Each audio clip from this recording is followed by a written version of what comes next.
दीपावली है दीदी।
दीदी 12 महीने में एक रोज शुभ दीपावली होती है। क्या 12 महीने बाद एक रोज शुभ दीपावली आती है? हाँ सर जी। तो हमें क्या करना चाहिए दीदी?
सभी के भैया सब बहना के दरवाजे में जाते हैं। क्या सबके भाई सबके दरवाजे को आते हैं दीदी? हाँ सर जी।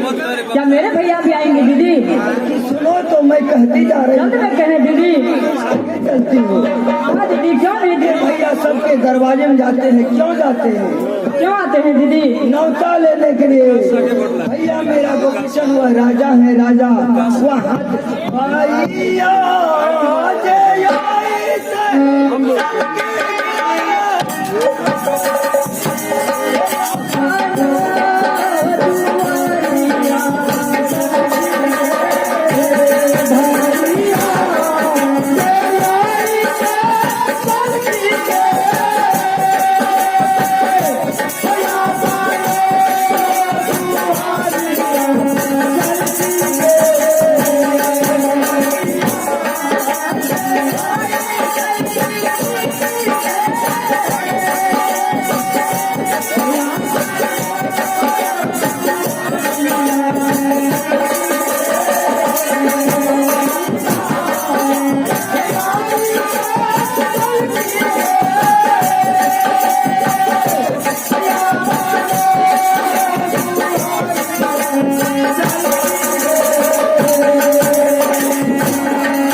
जी दीदी, देखो कल शुभ दीपावली है। आज से ही हम दोनों को आज क्या लगा? गाना है, खुशी मनाना है, क्योंकि भैया गोपीचंद वह आते ही होंगे। क्या है दीदी? भैया गोपीचंद कैसे आएंगे? हाथी घोड़ा रथ सजा के पहला के अन्नौता लेने के लिए आएंगे। क्या नहीं दीदी, आखिर मेरे भैया राजा महाराजा हैं दीदी।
क्या करना है? आंगन सजाओ और दरवाजे को भी सजाओ। क्या मैं अपने आंगन और दरवाजा को बिल्कुल सजाऊंगी दीदी? क्यों नहीं दीदी, अवश्य सजाऊंगी दीदी। साथ ले लो।